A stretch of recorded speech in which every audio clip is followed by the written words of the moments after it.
Hi. Every conflict has a story underneath it.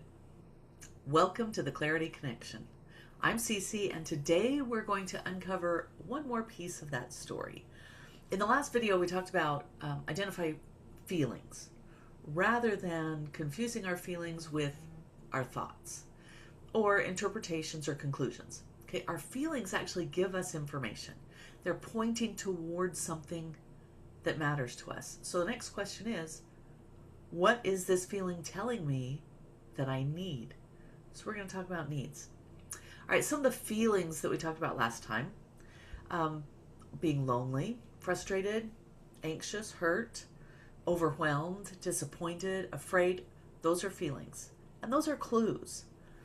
And I like to try, we usually feel more than one thing at once. So I like to try to think of at least three. If I can think of three things that I'm feeling, a lot of times that helps put those pieces together, those clues. So if I'm really feeling lonely and frustrated and disappointed, lonely, frustrated, disappointed, it's like making a triangle. It can kind of triangulate. What do those things all point to? Because any one of them could point to many different things. But if it has to this and this and this all point to it, probably I need connection. And I've been disappointed that I haven't got connection. And I'm lonely because I don't have connection. So if I'm feeling overwhelmed, that could point to something else. You might need support or rest. If you're anxious, that can lead to a lot of things. You might need security. You might need information. You might need protection. You might need predictability. Frustration, if you're feeling that. Again, when it's paired with, try to triangulate it if you can. If you're only feeling one or two things, go with that. But our feeling can also point to several needs. So we need to take some time and think about what is the real need that I'm experiencing now that is not getting met. Because when your need is not getting met, it's going to send up all these feelings that's telling you, hey, this need is not getting met. All right, so what is a need? Let's just, so we're on the same page. A need is something underlying a certain situation, and it's why things matter to you. All right, here's several examples of what needs would be: connection, safety, respect, autonomy, rest, support, belonging, consideration, reassurance, cooperation, appreciation. We have needs for these things. Food, air, water, those are big needs.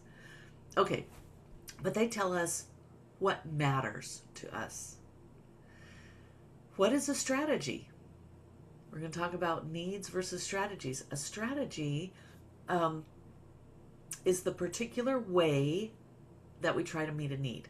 So a need answers what? What is important to me? A strategy answers how. How do I get that need met? Okay, for example, if I'm feeling, okay, in my body, I'm feeling my stomach is kind of tight, kind of grumbling. I'm feeling I have a headache. I'm also irritable. Those are the things I'm feeling right now. Well, what are those three things pointing to? Hunger. That's a need. I need food. So my need is food. How can I get that need met? There are various amounts of strategies to meet each need. For example, I could make a sandwich. I could reheat leftovers. Wait, is it reheat or just heat leftovers? I think it's heat up leftovers. Let's go with that. I could go to a fast food restaurant. I could order a pizza. I could go to a nice restaurant. I could cook an elaborate meal. I could ask somebody else to cook a meal. I could order DoorDash. So there's lots of different ways that we can meet that need. It's only one need, but there's more than one strategy, right? The problem comes, and this is where the conflict really happens with other people, is when we confuse our need with a strategy. Like, I need that cheeseburger from whatever fast food place that you love. I need that right now. I just need that. That's your preference. That's how you'd prefer to get that need met, but the need is hunger. That's a preference. That's a strategy. And it becomes much more important when another person is involved, because now we both have needs and we both have ideas for strategies. Strategies, I guarantee you, is where the conflict happens. Okay. For example, suppose my need is connection. I really need some emotional connection. And my husband has, say, he works all week and then he has hobbies that he's gone almost all weekend. And so I know I need connection, and I decide on a strategy.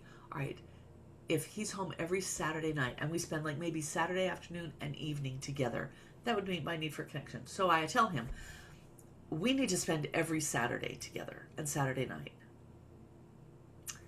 That might trigger some feelings in him, like resentment, like pressure, like anxiety.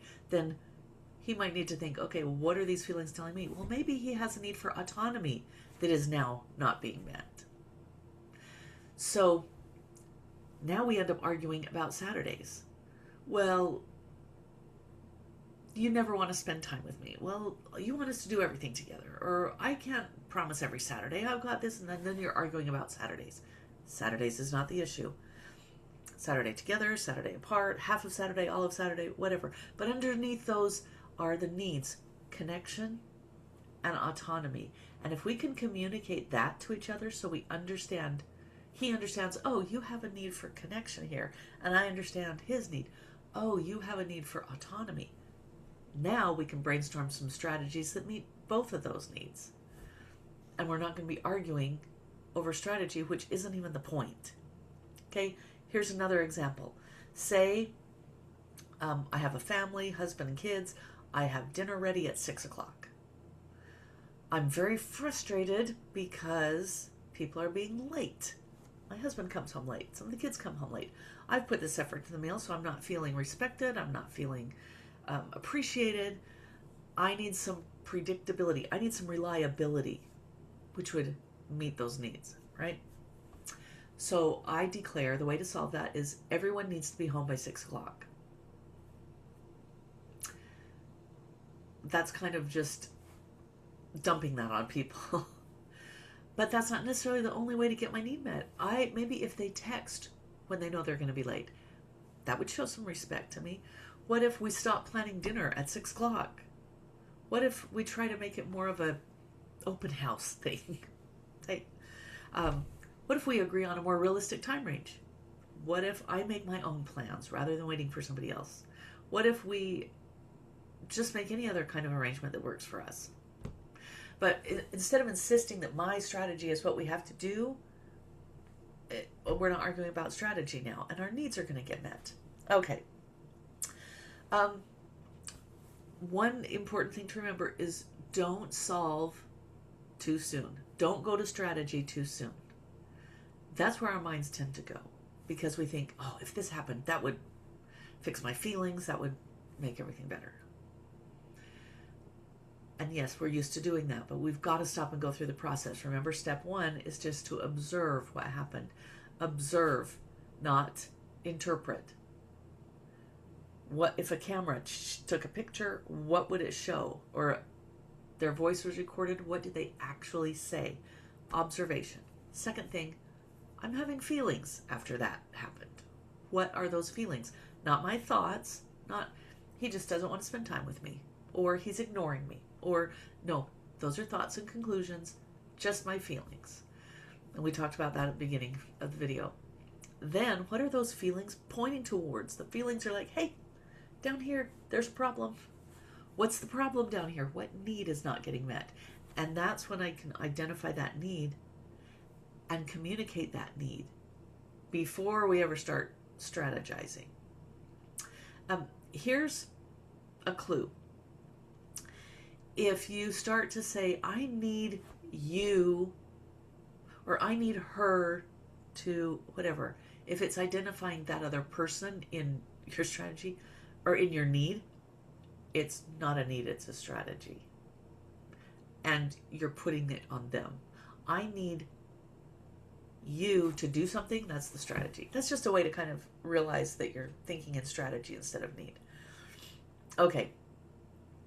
When we really understand each other's needs, like he understands my need for connection, I understand his need for autonomy, instead of trying to convince the other person to do what we want, we can think of some ways that would meet both of those needs, and we can brainstorm, we can get creative, we can kind of get crazy and silly, but we can try something. The first thing may not work, but then we're working together to meet both of those needs. Okay. Here's the key principle to remember.